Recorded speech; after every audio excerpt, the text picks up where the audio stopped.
Amém, Jesus. Pode sentar, por gentileza. Bom dia. Amém? Glória a Deus. Deixa eu já, antes de entrar na mensagem, deixa eu falar uma coisa com vocês. Nas próximas quartas-feiras, 13, 20 e 27. Aliás, 27 nós vamos colocar a família na arca, que não está aqui, não sei nem onde está.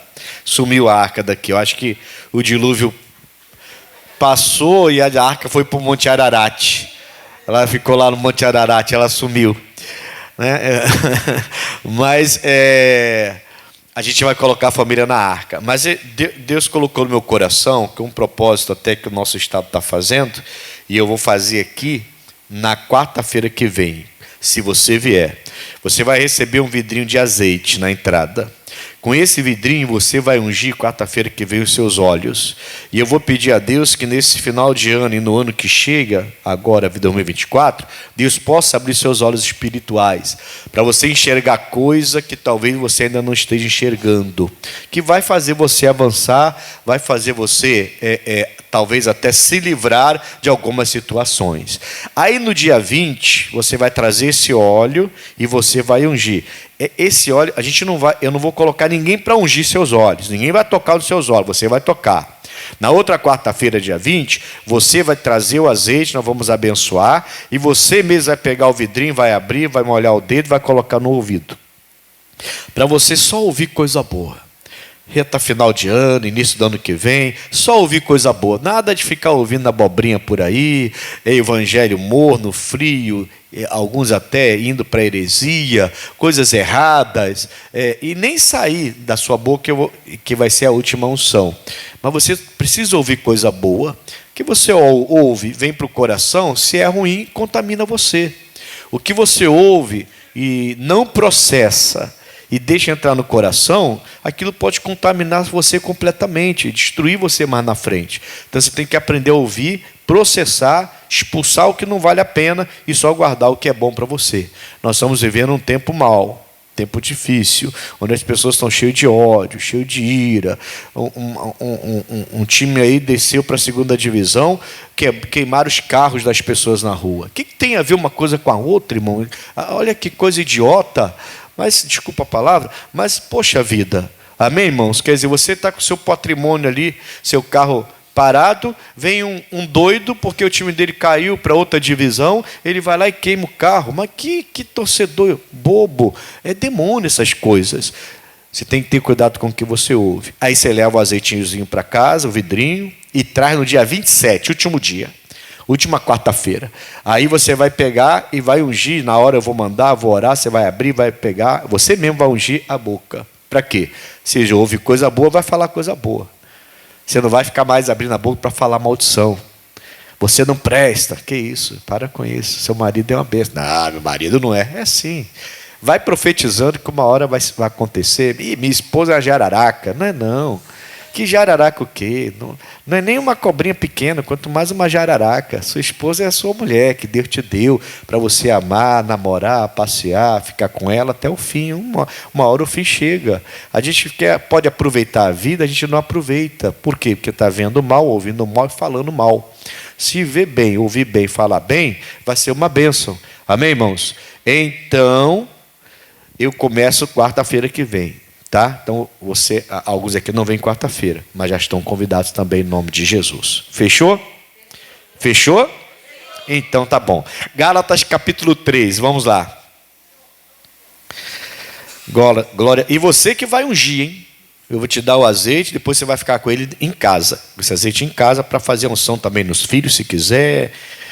O marido, se o marido não gosta, então não faz. Ou então faz quando estiver dormindo lá, mas não arruma confusão com o marido por causa de nada, não.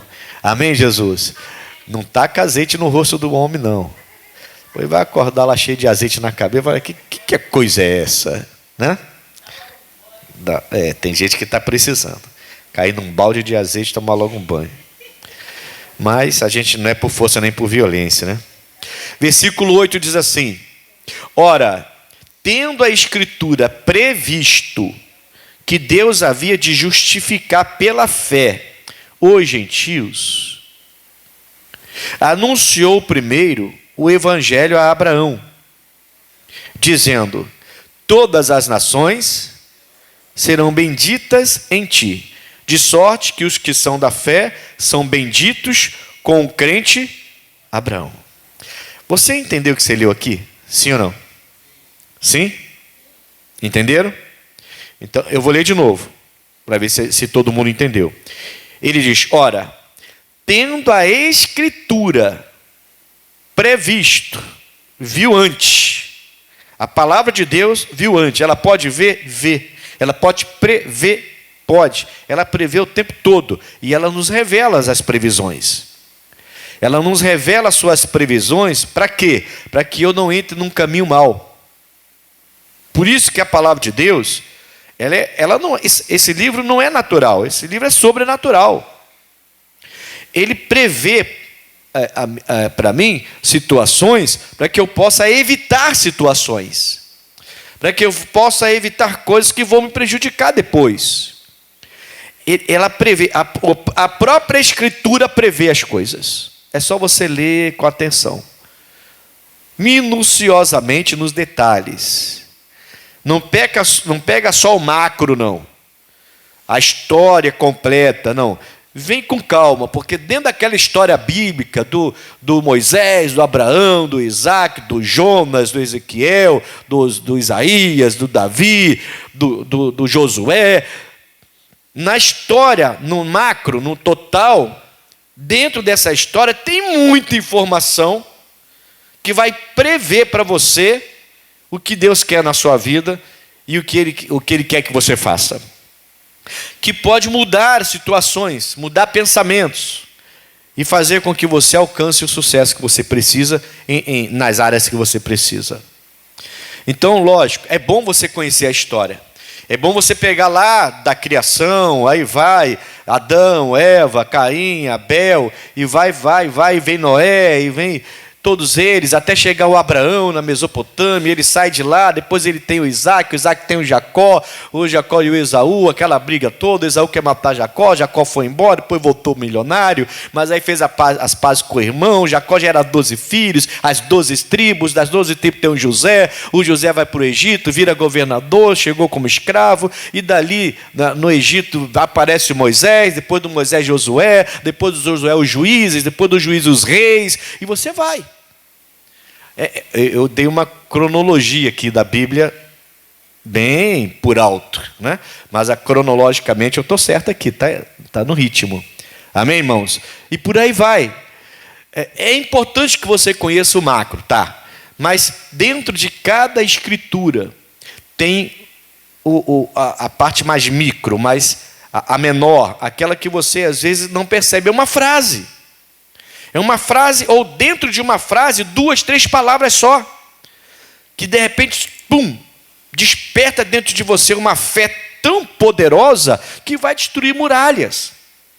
Amém, Jesus? O Gideão, por exemplo, um dos juízes que Deus teve, era um jovem ainda, e ele viu por anos e anos os midianitas roubando tudo que o pai dele plantava. Então você não tem resultado do seu trabalho. Isso significa, em curto prazo, pobreza. Porque você trabalha, mas não vê o resultado do seu trabalho. Alguém rouba o resultado do seu trabalho, então você vai empobrecer. Ele diz que a família dele era a mais pobre de Manassés. Mas quando ele foi, o pai planta lá os milhos dele lá, ele pega e leva lá para dentro de um lugar onde não era realmente para fazer a coisa, mas ele vai malhar no lagar. No lagar se malhava uva, para fazer o vinho. Mas ele pega e vai para o lagar lá escondidinho, fazendo a parte dele, pensando assim: o diabo não vai levar o que é meu. Que é o pensamento que eu tenho que ter também.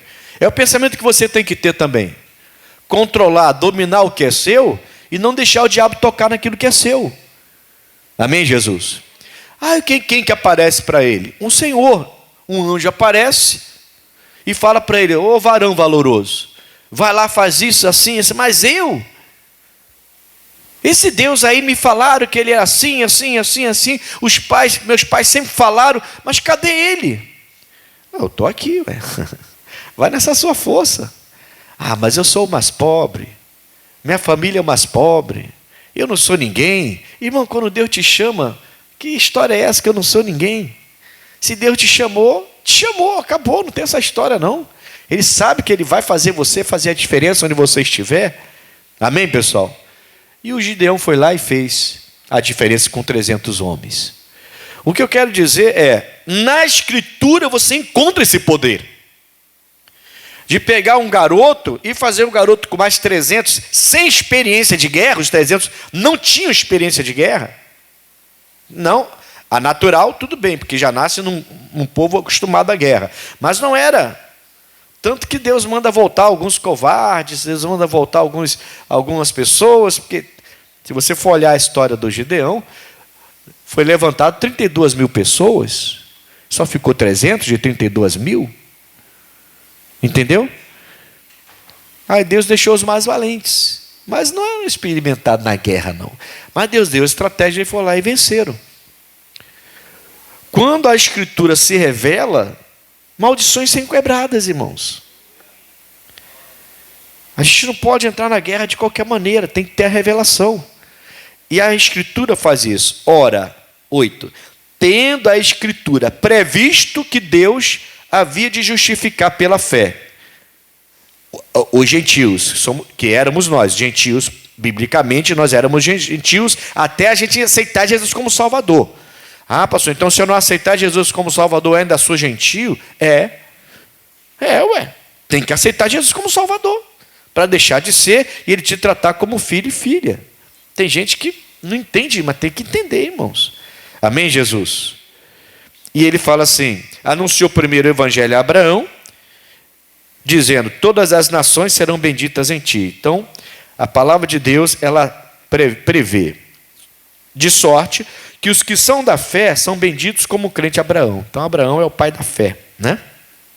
Todos aqueles, 10, presta atenção aqui agora, todos aqueles, pois, que são das obras da lei, estão debaixo da maldição, porque está escrito, maldito todo aquele que não permanecer em todas as coisas que estão escritas no livro da lei, para fazê-las.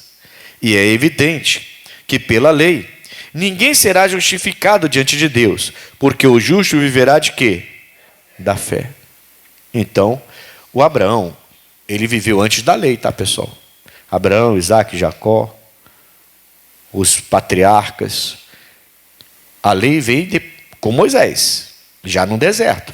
A lei vem com Moisés. Deus cria aquelas leis para doutrinar o povo no deserto, para arrancar de dentro deles o Egito. Você sabe bem, a maioria que sabe, que o povo saiu do Egito, mas o Egito não saiu do povo. Demorou o Egito sair daquele povo ali. Eles saíram de lá fisicamente, geograficamente. Mas espiritualmente, emocionalmente, o Egito continuou dentro deles por muito tempo.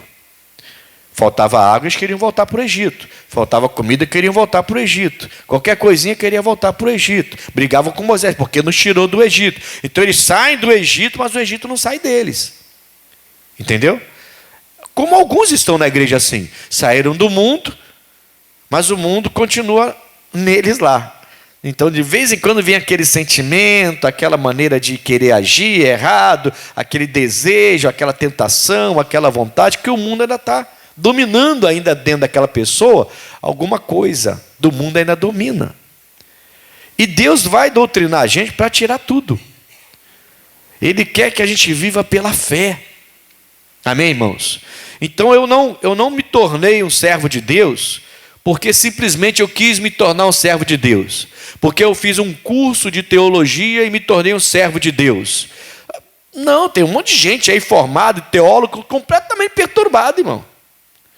Doutor nisso, doutor naquilo, doutor não sei da onde, e de escatologia, de hermenêutica, de não sei das quantas, que completamente perturbado, precisa de libertação, precisa se converter. Eu sou um homem de Deus porque eu comecei a olhar para a palavra e comecei a viver pela palavra, pela fé. Eu entendi que é a palavra. Não é uma sala de aula que vai me fazer servo de Deus.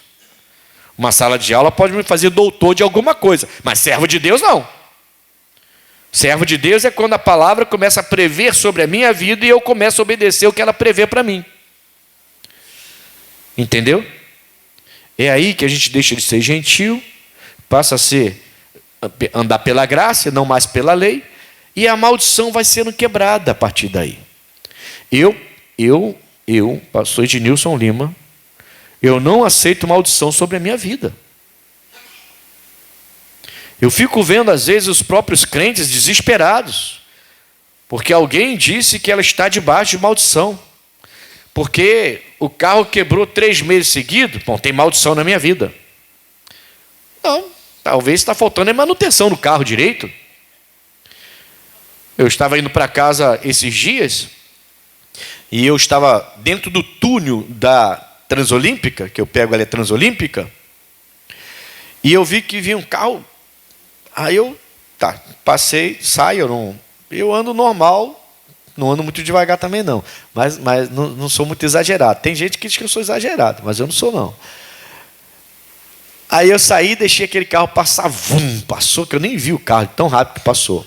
Tinha um carro na minha frente, um carro mais ou menos velhinho, não era muito velho não, mas não era novo. Aí eu saí de trás dele, que estava bem devagar, igual uma tartaruga também. Aí saí de trás dele e fui embora. Quando eu passo por esse carro, bum, um barulhão. Falei, meu Deus, o que aconteceu? Eu tomei um susto, irmão. Eu tomei um susto assim no volante. Eu falei, caramba, o que aconteceu? Aí eu fiquei olhando, achei que era um homem que correu muito, né? Passou por mim, porque eu nem vi a cor do carro. Falei, pô, sabe que ele só me bateu lá na frente, gente? Aí eu olhei assim pelo retrovisor. O carrinho que eu passei por ele, que estava igual uma tartaruga, estourou os 2 pneus, irmãos. Mas foi uma barulheira dentro daquele túnel, uma explosão assustadora. Aí ele foi encostando assim, aí quem veio atrás foi saindo, podia ter causado um acidente gravíssimo. Aí o pessoal fala assim, isso é uma maldição, você está debaixo de maldição. Não está não, ele não troca pneu. Porque tem gente que fica andando com pneu que está mais careca do que eu. Quer dizer, para que eu fui falar isso? Está amarrado. Está repreendido. Retira essa palavra que eu acabei de falar. Retira essa palavra que eu acabei de falar. A pessoa fala assim, não, eu tenho que economizar, não é assim, não, eu tenho que trocar, mas eu não tenho dinheiro para trocar, e vai ter dinheiro depois para pagar o médico se você se acidentar? Vai ter? Vai ter que ter, né? Então não é melhor você gastar um dinheiro e botar o pneu logo? Tem gente que é teimoso, irmão. Aí quer viajar com o carro todo desse jeito. Vai viajar com o carro. Não, porque eu não estou podendo gastar, pastor. Ué, mas e se tiver um acidente? E se uma pessoa ficar entrevada na cama? Você não vai ter que gastar de qualquer maneira? Além de poder perder a vida? E como que você vai pensar depois se alguém perder a vida porque você foi imprudente? Aí vai falar que é debaixo de maldição. Não é maldição, é imprudência. Eu não aceito, irmãos. Eu vivo pela graça agora. Eu ando pela fé. Então a maldição não pode pegar-me. É o que o Paulo está falando aos Gálatas. Está debaixo da maldição quem já ainda está debaixo da lei. Eu não estou debaixo da lei. A lei não domina mais a minha vida. Eu estou debaixo da graça. Amém, Jesus? O Novo Testamento, ele confirma o Velho. O Novo Testamento, ele confirma a lei. E ele fecha a lei. Jesus falou, eu não vim encerrar, mas eu vim cumprir a lei. Está cumprida. Eu não preciso agora viver olho por olho, dente por dente. Não, mas eu tenho que olhar no Novo Testamento, no Evangelho de Cristo, eu tenho que olhar o que ele me dá de direção e viver por isso. E se você for olhar pelo Novo Testamento com a mensagem da cruz cumprida, não tem maldição sobre nós. Entendeu? O que tem é a nossa imprudência. A pessoa fica andando com o carro na reserva. Eu estou falando de carro, vou pegar no pé logo então, já que eu estou falando de carro, né? Deixa eu pegar no pé. Fica andando com o carro na reserva. Por quê? Porque não tem dinheiro para botar gasolina. Mas sem gasolina o carro não anda. Todo mundo que dirige carro sabe que carro não pode ficar andando na reserva. Ainda mais carro antigo. Ainda mais. O novo já não pode, quando mais os antigos. Mas a pessoa fica, mas eu não tenho dinheiro para botar gasolina, que esse dinheiro eu tenho que fazer outra coisa, que eu tenho que fazer. Aí fica lá na reserva. Aí vai lá e bota R$10. R$10. E sempre na reserva, sempre na reserva. Vai parar esse carro a qualquer momento, você vai ter um prejuízo. Porque a sujeira está indo tudo para o bico dos carros, a sujeira do tanque está indo tudo para dentro do carro. E daqui a pouco você vai ter que fazer motor, vai ter que parar o carro, gastar um dinheirão. Por que não deixa então, pelo menos na metade? E quando abaixar um pouquinho, você bota mais um pouco. Abaixar um pouquinho, você bota mais um pouco. Mas não deixa na reserva. Vai ter um prejuízo daqui a pouquinho. Quando a força da combustão ali levar aquela sujeira toda que está no tanque para dentro, vai ter um prejuízo tremendo. O carro vai ficar parado, vai ficar lá, vai gastar um dinheirão, mas só porque não quer manter a gasolina um pouquinho acima. Porque não quer gastar um pouco mais. Aí vai falar que é maldição. Não é maldição, é imprudência. Amém, Jesus? Agora, eu tenho o poder, se eu vivo pela graça, eu tenho o poder para amaldiçoar o mal sobre a minha vida. Jesus disse que eu não devo amaldiçoar ninguém. Pelo contrário, eu devo até abençoar quem me amaldiçoa. Ele não manda eu amaldiçoar nem quem me amaldiçoa. Eu não tenho autorização de Jesus para amaldiçoar. Agora, tudo que vem para a minha vida, que não venha de Deus, que pode parecer maldição na minha vida, Ele me deu a autorização para eu amaldiçoar a maldição. Entendeu? Sim ou não? Fala assim, amaldiçoar a maldição. É esse poder que eu tenho. É esse poder que você tem. Se Ele levou minhas enfermidades, então a enfermidade é maldição. Não aceito. Mas eu estou enfermo, pastor. Continua amaldiçoando. Mas eu não sou maldito. É isso que eu estou falando. Você não é maldito. Para com essa coisa. Eu estou com maldição na minha vida. Não está com maldição. Isso aí é uma mentira do diabo e você tem que continuar falando. Aí é quando eu sempre lembro daquela senhora que falou comigo: pastor, eu não vou mentir. O senhor está mandando eu mentir. Eu não vou mentir. Se eu estou doente, eu vou falar que eu estou doente. Falei, minha senhora, calma. Deixa eu falar com a senhora aqui com calma. Não é mentira, é a verdade da palavra. O missionário deu um título para o ano que vem, 2024. O título é, ano que vem, o ano da verdade real. Quem não entende pode pegar essa frase, essa palavra, essas duas palavras, verdade real, e pode pensar assim, até zombar, né? Mas tá, verdade real, quer dizer que existe uma verdade verdadeira. Verdade real, quem não tá, se é verdade, acabou. Aí quem não entende pode até zombar. Mas essa é a verdade real. Eu estou enfermo, parece então que essa maldição veio, mas a verdade real é que eu já estou curado. Por quê? Porque a Bíblia fala que eu fui curado pelas feridas de Jesus. E essa é a verdade real. A verdade no real não é o que você está sentindo, nem o que você pensa às vezes. A verdade real é o que está escrito. Se está escrito, para mim é uma verdade real. E eu vou repreender esse mal até o fim. Até o fim. Entendeu? Se Deus quer me levar, Ele vai me levar. Aí acabou. Eu vou ficar lá de cima só rindo com Ele. Amém, irmãos?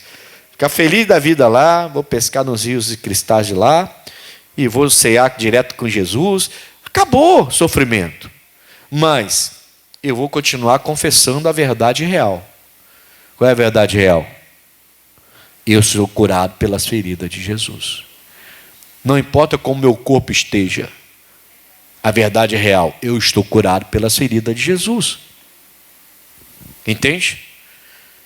Se você foge dessa realidade e começa a aceitar o que você sente, aceitar o que você vê, você fugiu, saiu do mundo espiritual e veio para o natural. E de repente você mesmo, com a sua própria boca, vai começar a confessar a derrota. Aliás, a gente confessa muito derrota durante o dia todo, tá? Vigiar 24 horas não é para qualquer um, não. a gente tem que se exercitar. Porque de vez em quando a gente é tentado. É ou não é? De vez em quando a gente é tentado a falar coisas que não deveria falar. Aí vem aquele momento, um momento de fraqueza nossa, humana, né? E a gente fala assim, caramba, tudo dá errado. Que praga. Oh. Tem gente que não tem essa mania de falar isso. Então, são frases, né, que a pessoa fala. Eu já expliquei isso aqui, né? Nunca diga, estou morrendo de fome. Pelo amor de Deus, você não sabe, você não está entendendo o que você está falando, morrendo de fome. Para com isso, vai ali como uma coxinha de galinha, depois você passa mal, você vem para cá que eu oro para você ficar bem. Mas estou morrendo de sede. Meu Deus do céu, morrendo de sede, tem bebedouro aqui do lado, vai lá e bebe. Mas não fala uma coisa dessa, está morrendo de sede. Então a gente fala algumas coisas durante o dia, que a gente não para filtrar, não para pensar e a gente solta. Se você for pegar tudo que você falar, tiver alguém do seu lado anotando, tudo que você está falando, e no final do dia, antes de dormir, você pegar aquela lista do que você diz, de tudo que você disse, se você pudesse fazer isso, você ia ver quantas maldições saíram pela sua boca durante o dia. E é por isso que a gente não vai para frente, irmão. É por isso. É por isso que a gente é de Deus, é salvo e não está provando do melhor de Deus aqui na terra. Porque a gente não vigia com as palavras. O que pensa, fala. Precipitados. Entendeu? A Escritura, ela prevê para a gente tudo que diz respeito à fé. A única coisa que eu preciso para vencer qualquer guerra é a Escritura. É um livro sobrenatural. Para doutrinar as minhas falas, doutrinar a minha mente, doutrinar o que eu penso, doutrinar o que eu ouço. E as minhas ações são doutrinadas pela palavra. Se for assim, doutrinado tudo pela palavra, se eu tiver essa doutrina, aí quando eu falar algo que destoa da palavra, algo diferente, na hora eu vou repreender. Por isso que eu repreendi o pneu careca, entendeu? O pneu careca é igual a mim, está amarrado, já amarrei logo. Por quê? Porque quando você fala algo estranho, que não condiz com a palavra, você está tão doutrinado na doutrina da palavra, que na hora você percebeu que você falou bobagem. Pode parecer simples para os outros, mas para a gente que vive pela fé não é. Ou não deveria ser. Nós deveríamos levar muito a sério o que sai da nossa boca. Amém, pessoal? Mas durante o dia todo, de vez em quando, uma palavrinha ou outra, eu estou doente mesmo. Opa! Esse meu caroço não some. Opa, seu? É seu? Você patenteou, você fez escritura no cartório, esse caroço é seu agora? Porque tem gente que fala assim, porque a minha diabetes, parece uma amiguinha, né? Amiguinha de Instagram. A minha diabetes, parece que está passeando com a diabetes por aí e parece amiga. A minha diabetes, está amarrado. Amém, irmãos? A gente precisa observar essas coisas. Minuciosamente observar essas coisas. Olhar muito para a Escritura e entender que a Escritura, ela se revela para mim e ela revela a mim tudo o que ela precisa revelar sobre mim. E eu preciso ficar com a Escritura. Aí sim, aí eu vou quebrar as maldições. Aí por isso que eu brinquei. Amaldiçoando a maldição. Não amaldiçoando quem rogou maldição para você. Não amaldiçoando quem fez macumba, feitiço, bruxaria contra você. Não. Abençoe essas pessoas. Peça a Deus para alcançá-las e convertê-las. Mas o que ela fez tem que ser amaldiçoado. A entidade que ela enviou tem que ser amaldiçoada. O mal que ela preparou para você tem que ser amaldiçoado. Não a pessoa que fez. Está na ignorância espiritual. Tem que orar por ela. E pedir a Deus. E não se estressar. Não sair da sua posição que Deus lhe deu. Amém, irmãos? Porque se você sai, você virou uma pessoa vingativa e vai ser igual a ela. Então não adianta. Qual é a diferença que tem?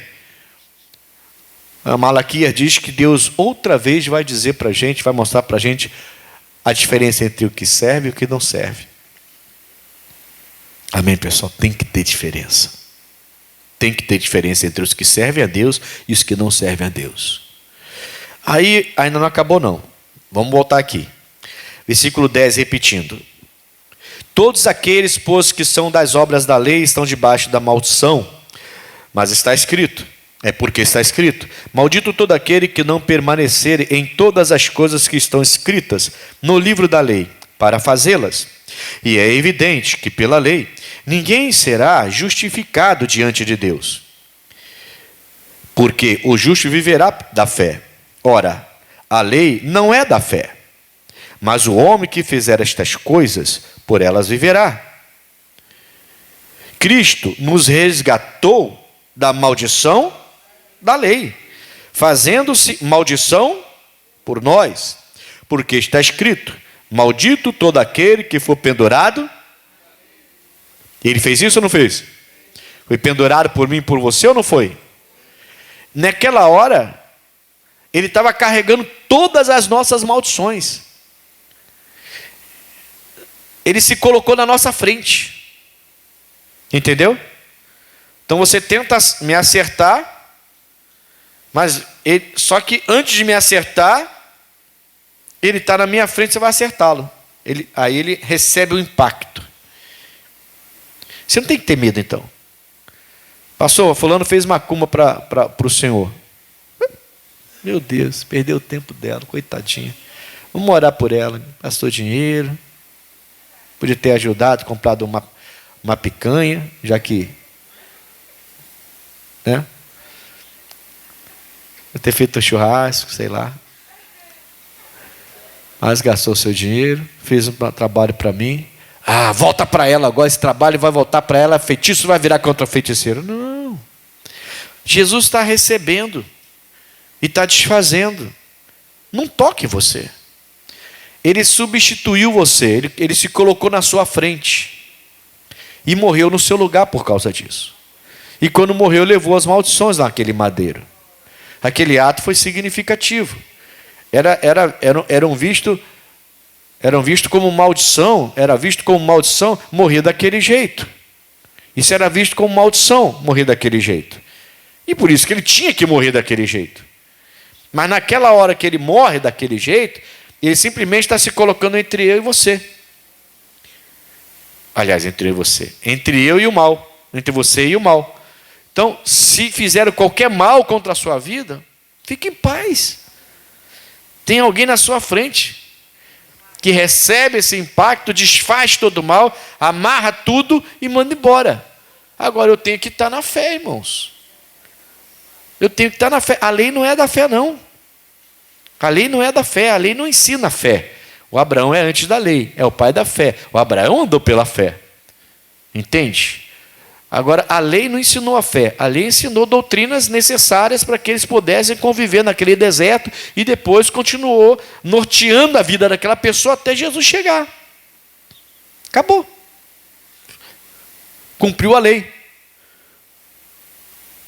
Cuidado, senão você vai começar a aceitar maldições como se fosse algo natural desse mundo, normal, obras que são da lei, mas que você aceita como se fossem normais, porque todo mundo aceita como normal. Aliás, muitos cristãos estão aceitando como normal, muitos crentes aceitam como normal, como aquela senhora que falou para mim que seria mentira. Eu não vou mentir, pastor. Se eu estou doente, eu estou doente. Quando Deus me curar, eu digo que eu estou curado. Mas quando estou doente, eu vou dizer que eu estou doente. Falei, então tá bom. É um direito seu. Faça o que você quiser. Teimosinha. Tem vovozinha que é teimosinha, irmão. E tem vovozinho que é teimosinho. Eu não sei. Eu não sei. Eu não sei. Tem que perguntar para a família. Tem que perguntar para as pessoas que estão em casa. Eu não sei. Não sei, ué. Então, mas eu não sei. A senhora está certa. A senhora sabe disso. Eu não sei. Amém, irmãos? Glória a Deus. Vamos voltar para cá, vamos voltar para cá. Não, vocês não estão no calçadão fazendo feira, não. Vamos voltar para cá. Tá bom, tá bom. Eu ainda tenho mais uma coisa para falar com vocês aqui. Eu não posso dar mole para vocês, né? Deu mole que já começou aquela... Vamos voltar aqui rapidinho para eu fechar. 12. Ora, a lei não é da fé, mas o homem que fizer estas coisas, por elas viverá. Então você vai ter que viver pela lei se você não quer andar pela fé. Isso significa que muitas coisas que não eram para acontecer na sua vida vão terminar acontecendo. E Deus está falando, não precisava. Mas você não quer andar pela fé, vai viver do jeito que você quer. Entendeu? Tem muita gente na igreja assim, tá? Não insiste em não viver pela fé, do jeito que a fé manda, e aí está provando de outras coisas, que não era para provar mais, inclusive. E aí ele fala assim, versículo 11. Não. 13 já, né? Eu pulei o 11? Não, tá certo. Vamos lá. Eita, tá amarrado. 13. Cristo nos resgatou da maldição da lei, fazendo-se maldição por nós. Porque está escrito, maldito todo aquele que for pendurado no madeiro. Então ele nos substituiu, certo? Se colocou na nossa frente. Para que a bênção de Abraão chegasse aos gentios, por Jesus Cristo. Gentios somos nós, éramos nós, mas a bênção de Abraão, não a maldição da lei, a bênção de Abraão, que andava pela fé, é o pai da fé, chegasse até nós. E chegou. Quando? Quando você aceitou Jesus como Salvador da sua vida.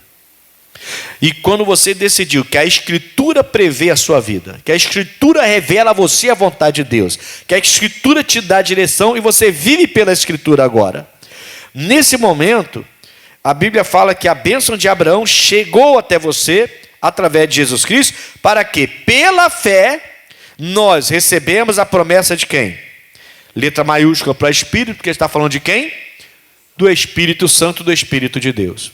Isso é pela fé, não é pela lei, não é pelas coisas desse mundo, não virá porque eu sou mais intelectual do que alguém, não virá porque eu tenho mais posse do que alguém, essa coisa não vem porque eu sou mais rico do que alguém, porque o meu dízimo é maior do que os outros, não, essas coisas vêm pela fé. Amém? A gente precisa colocar isso em ação. E começar a fazer o que Deus nos manda fazer. E observar o que a Bíblia nos dá de direção. Diga graças a Deus. Senão você vai ficar se sacrificando. Trabalhando e recebendo pouco. E aí eu estou falando no mundo espiritual, tá? Apesar que no físico também. Tem gente que trabalha e recebe pouco, né? Mas eu estou falando no sentido espiritual. Eu vejo gente jejuando, se consagrando, e vai na igreja, e faz vigília, e vai para monte, desce do monte, sobe do monte, desce do monte, sobe do monte. E a pessoa está sempre igual. A vida não muda. Está trabalhando e recebendo pouco. Só que a Bíblia fala que o trabalhador é digno do quê? Do seu salário. Tudo que eu faço para o mundo espiritual, tudo que eu faço para Deus, tem que retornar na mesma proporção ou até mais. Porque Jesus falou que se eu planto uma semente numa terra boa, ela gera 30. Ela não gera um só. Ela gera 30, ou 60, ou 100. Então, o que eu estou plantando na minha vida pela fé, tem que retornar mais até do que eu tenho feito. Só que alguns estão sacrificando suas vidas, passando noite em oração, e não estão conseguindo alcançar o sucesso. Por quê? Porque está faltando crer ao ponto de conseguir viver pela fé. E aí começam a viver pelo que sente. Eu senti isso, pastor. Viver pelo que pode ser palpável. Eu não vi nada. Não vi, mas não precisava ver. A Bíblia fala. Entende? Eu não preciso ver. Se a Bíblia diz que acabou. Mas aí, não tem aí, irmãos. É obediência. A Bíblia diz que então é. Não é pela lei, é pela fé. Jesus se colocou, irmãos, entre você e eu. Não, você e o mal. Você está amarrado. Você meio com você e eu. Você e o mal. Todo mal que o diabo lançar para a sua vida, vai bater em quem primeiro? Em Jesus Cristo. Porque ele se colocou entre você e o mal, quando ele foi na cruz. Ele se fez maldito por você. Não foi, você leu? Entendeu? Por exemplo, o Ailson, digamos que ele seja Jesus Cristo, e ele fica na frente do Pedro Henrique. Então, ele é Jesus Cristo. Agora eu vou jogar o celular em cima do Pedro Henrique. Vai bater em quem primeiro? Vai bater em quem primeiro? Tá ruim, vou quebrar meu celular. Tá amarrado. Mas bateria nele primeiro, entendeu? E o Pedro Henrique ficaria protegido. Foi isso que Jesus fez, sem tirar nem pôr. Foi isso que Jesus fez.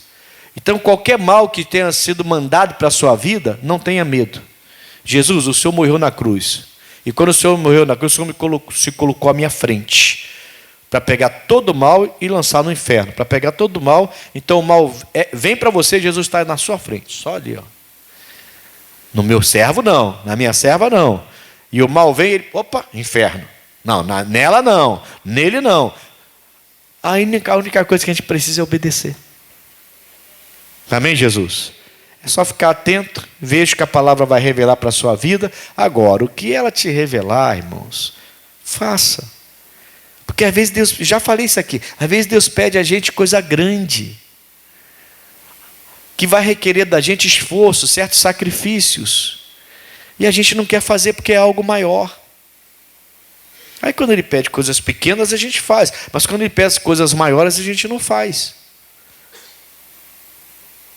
Quando Ele pede para eu dobrar o joelho na minha casa, na beira da cama, eu dobro o joelho e oro pelo fulano. Mas quando ele fala assim, pega o carro e vai lá para o outro lado para fazer uma oração e visitar a casa do fulano, a gente não faz, porque vai requerer tempo, eu estou com pouco tempo, vou gastar gasolina, pedágio, eu oro daqui. Mas tudo bem. A oração de um justo vale muito, tem seu efeito, eu orando daqui posso abençoar a pessoa em qualquer lugar do mundo. Mas se Deus mandou ir, aí é diferente. Se você não foi, você se rebelou. Porque você não quis fazer um sacrifício, de perder um dia, de gastar um dinheiro para ir até lá. Você não quis fazer um sacrifício que Deus mandou. Aí, mas eu posso. Claro que você pode orar aqui, mas Deus não mandou você orar aqui. Entendeu? A obediência, como é que funciona? Eu ontem gravava com o pastor Michael. Gravava não, fiz o programa ao vivo. Alguém viu? Lá atrás, só a irmãzinha que viu. Deus me defenda. Ninguém está vendo a nossa TV em casa, não? Canal 4, ele faz o programa todo dia, meio-dia, né?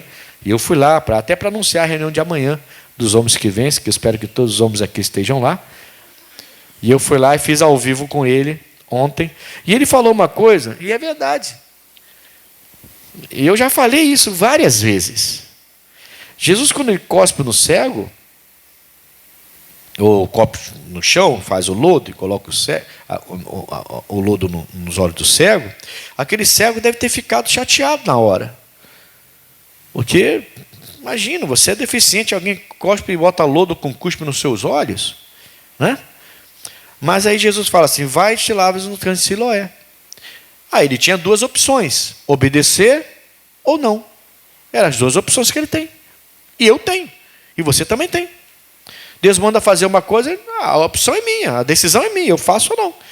Devolve todos os dízimos da casa do tesouro. Eu não vou fazer isso. Eu ganho esse dinheiro com o meu suor, eu não vou devolver dízimo coisa nenhuma. É um direito seu. Mas não pode reclamar se a maldição chega. Ou se não consegue alcançar o que a promessa diz que você vai alcançar quando você devolve. Não pode reclamar.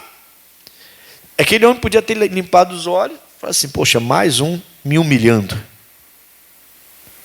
Eu não vou coisa nenhuma. Se além de cuspir no meu olho com lama, ainda fica querendo que eu me mandar ainda, em vez de me dar uma esmola aqui para eu poder comer o meu almoço. Mas não, o que aquele cego fez? Obedeceu, simples. Lavou o rosto e voltou, enxergando. Então é só obediência. Às vezes está faltando a gente isso. E quando ele pede algo maior da gente, que vai requerer um esforço maior da gente, a gente não faz. Quantos na igreja, irmãos? Eu não estou apontando dedo para ninguém não, tá? Pelo amor de Deus. Mas quantos na igreja já foram chamados para fazer evangelismo com o nosso grupo? Mas nunca puderam. Nunca puderam. Estou fraco, a perna vai doer. É a coluna, é a cabeça, é o dinheiro, eu moro muito longe, não sei o que, não sei o que, não sei o que, não sei... Aí nunca fizeram. Talvez fosse aqueles, talvez, tá? Não estou falando que sim nem que não, mas talvez, se a pessoa tivesse, quando Deus mandou, tivesse feito aquele, ô Jesus, obrigado, então eu vou lá, vou falar com os irmãos, vou evangelizar com eles. Se eu mandou, eu vou. E tivesse obedecido imediatamente, talvez não estivesse passando por ele está passando agora. Mas não obedeceu. Se aquele homem não tivesse ido se lavar, tinha morrido cego. Mas ele obedeceu. Simples assim. Amém, Jesus? Então, vou fechar a Bíblia aqui, que eu vou orar com vocês. Demorei muito. Não meça esforços, sacrifícios, esforços, para fazer o que Deus lhe mandou fazer. É algo grande? É. Pesado? É, mas Deus mandou. Mandou, então faz. Não mandou? Não, então não faz. É simples? É simples demais, pastor. Mas é simples, mas não foi Deus que mandou? Foi. Então é simples mesmo, na simplicidade do negócio. Faz o simples, ele mandou fazer simples. Ele mandou você só orar, por que você tem que ir lá? Não, se ele falou para você orar, ora. Onde você estiver, para na hora e ora. Não precisa ir lá pessoalmente. Agora, se ele mandou pessoalmente, você vai. É questão só de obediência e não fazer o que a gente quer, mas o que Deus manda. Amém? Lembre-se, Jesus se colocou entre você e a maldição. Essa é a posição dele, foi a posição que ele se colocou. Tudo que foi mandado contra a sua vida, chegou nele primeiro. E ele pegou tudo e devolveu para o inferno. Você não deve aceitar, de jeito nenhum. Amém? Vamos orar agora?